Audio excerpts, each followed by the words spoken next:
guys, welcome back to my channel. Sorry this video is taking so long to get up. So I wanted to address the topic I posted on Instagram about. I got goosebumps talking about it. Okay, I'm sorry also if it's loud. There's like an AC going in the background that's like loud. I'll try and talk loud enough for you guys to hear me. So I was gonna film this outside, but I just have no time. So I wanted to touch base on eating disorders and how I overcame it and how it still affects my life. So when I was 14 was when it all kind of, it's like, I suck at explaining this, guys. Okay, so since I was 3 years old, I did ballet, jazz, lyrical, modern art. I was a dancer. So, and I did it professionally and competitively. As a child, it's like, okay, you just go and you learn from, I'd say like my earliest memories probably when I'm like 3, and then when I'm 4, I remember learning what a calorie was by the time I was 5, which I'm pretty sure you ask any little 5-year-old what a calorie is, they have no idea. I learned what we want to eat and what we don't want to eat, quote unquote, to be a certain frame, not a size, a frame is what you are when it comes to like professional ballet. Having a big butt ain't allowed in ballet. Maybe nowadays it is, but not when I was growing up. So I learned from an early age to watch exactly what I consumed, at what time, all of it. So from a young age I was in a thick headspace already, but I loved dancing. It was definitely my passion. I was very good at it. So I'm really itchy. And so by the time I was 14, I was being looked at for scholarships in schools outside of the country, specifically the American Ballet Academy. I lived on my own when I was 14. I still went to dance. At that point, I'd changed ballet schools and had gone to a new one. Didn't mesh well with other people. My teacher at the time she was like the worst person in the world. She would walk around the class with a stick and like hit you in your target areas, as she would call them, your flawed spaces. And she would criticize you. Like, now back thinking about it, like, me and these girls, we were all like, no one was over 80 pounds. No freaking way. And she would sit there and call you fat and eat McDonald's. I would never forget that. She's eating McDonald's and telling us we're all fat. And I was like, what the fuck? Started to swear. But yeah, so that was probably the, I don't know if you want to call it the climax, the worst point of my disease. I was just under 80 pounds. I was 5'4". I didn't live with my parents. I remember going to a mall here with my mom and my stepdad, and my mom being like, you have to eat something, let's go to the food court. And I was like, I'm good. And she's like, oh, you gotta eat something. And I didn't. I had some water, I believe, and maybe a piece of lettuce. I think I might have choked down.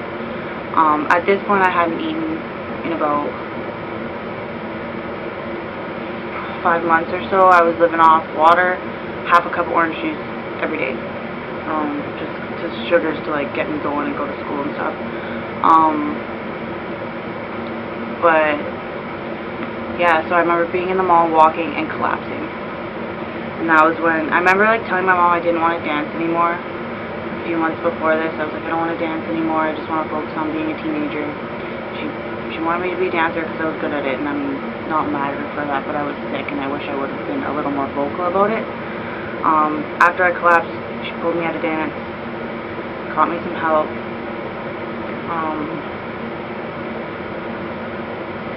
I learned to, I don't want to say I learned to like my body because I didn't. Gaining weight after being that small sucked. Not dancing for a long time sucked. I got back into it as an adult on my own. But I lost a scholarship to New York. my life would have been so different, and I lost that because I got sick. But then I also wonder would I would have had that if I didn't look that way. Anyways, fast forward a little further, a lot further, it's almost 15 years later.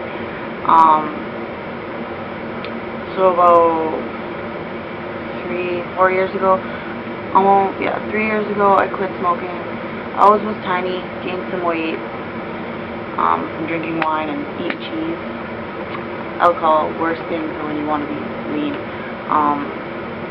Got a trainer, fell in love with fitness, got fit, decided to compete in a bikini competition. Love it, love the sport, made me extremely sick. This brought up my eating disorder full on because the way you're tracking is unreal compared to any diet lifestyle. It's extreme, that's the way the sport goes, it's an extreme sport.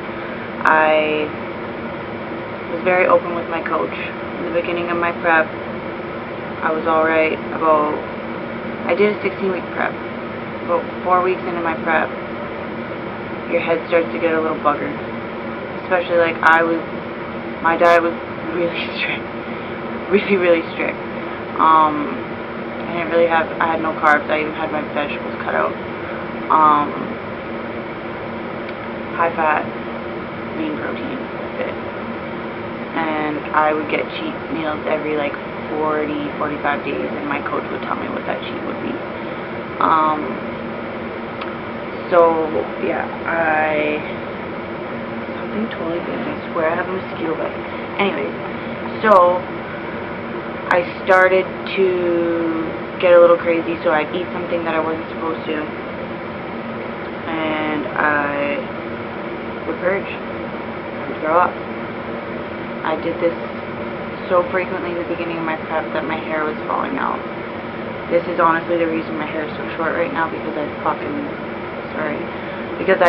screwed up. I screwed my body. Like, I really did.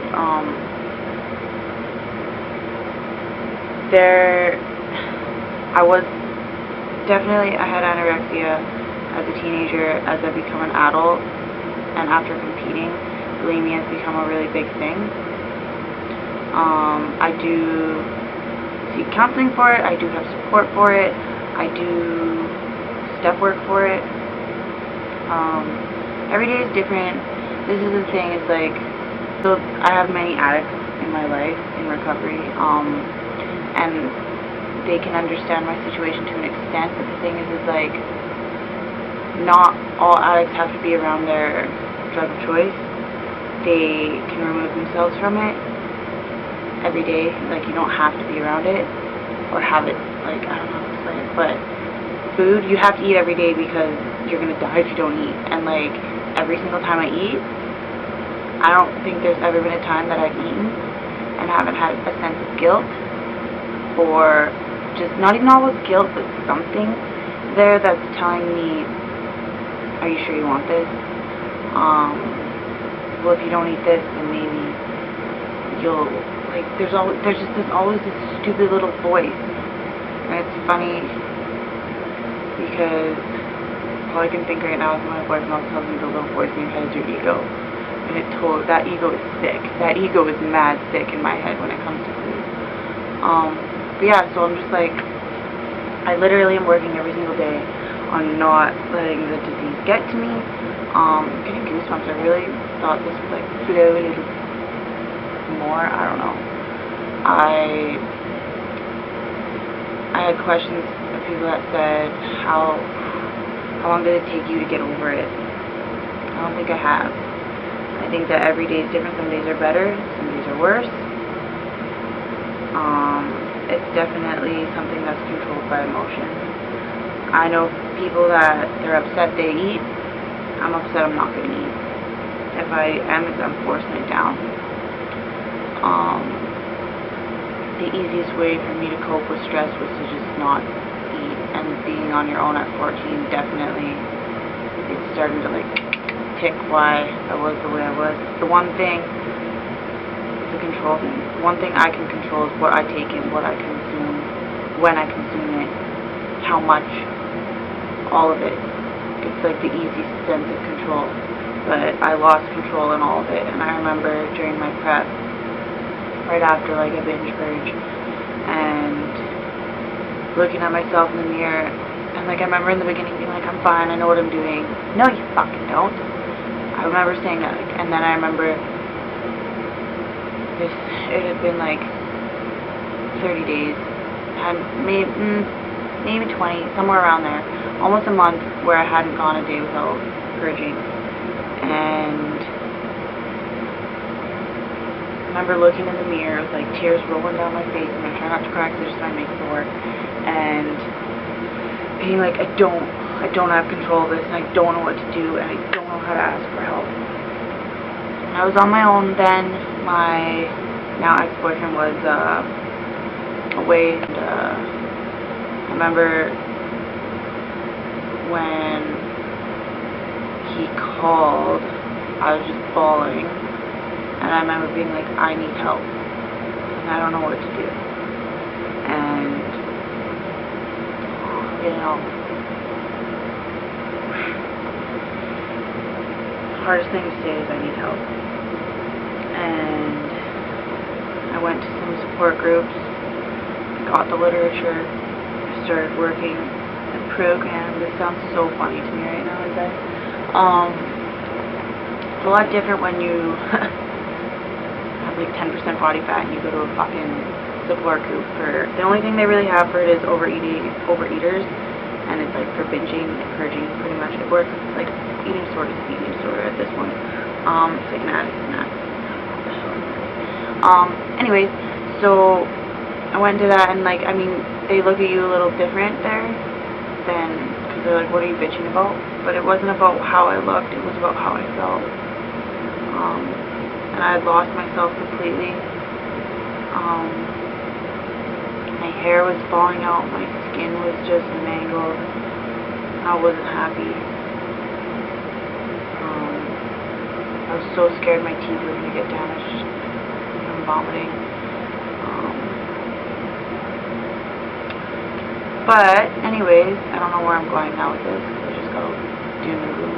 But anyway, so I went through all that to figure out where I am. I told my coach about it, we got things under control. About 2 months into my prep, I got control of my disease. I handled it very well, I was fine, I didn't binge, I didn't purge, until about, like 2 weeks after I competed. Your body you're starting to like reverse diet, you're starting to have more, like, went from 1 cheat every month and a half to 2 cheats a week. The guilt of body dysmorphia, like, all sat in. So going from, I'm trying so hard to wrap this up because I have to report it. The guilt that I would feel for eating things even though I was allowed to, ate me alive. When you go from every morning to checking your abs, doing the ab check every fucking day for 16 weeks, weights every day and pictures every day,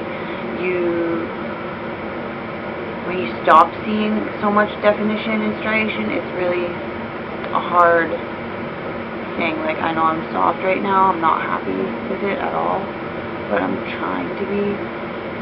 Like, my boyfriend is so sweet about everything, and just always complimenting me and stuff, and I love him for it, but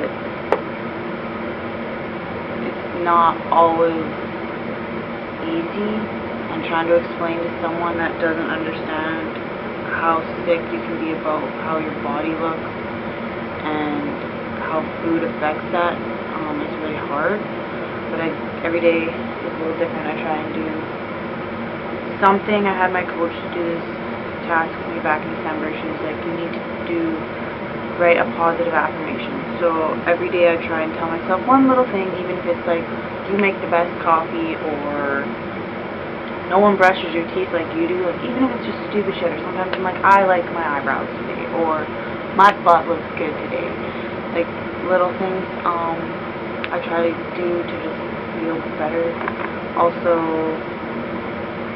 I totally relate to work. Yeah, so these are like the things I try to do every day. It's gonna be a battle forever, because I'm gonna have to eat if I want to stay alive, and if I want a certain like, not even certain. If I want to fucking not lose my muscle that I've worked so many years to gain. I didn't have a butt before, I didn't have shoulders before, like, all this, like, I might not have a six-pack right now, but I don't have a keg, and I don't, you know, like, I gotta eat to maintain, and I gotta just keep doing what I gotta do for my goals. I do want to compete in the future, but right now I just want to keep my head space clean, and I want to keep my mental clarity really healthy. I don't know if this video even makes sense, guys, but I gotta bounce, and I don't know, I really hope it makes sense, but I just wanted to go over that, and yeah, that's kind of where I'm at right now, and yeah, sorry that I'm sitting in the dark filming this video. I just didn't have time to go out and do this anywhere. I will edit it later, and hopefully it'll be up soon, but thanks guys if you stuck around this long to listen to me jimmer jammer along, and I love you and I appreciate you. I'll see you guys in the next one. I don't fall too much to buckle now.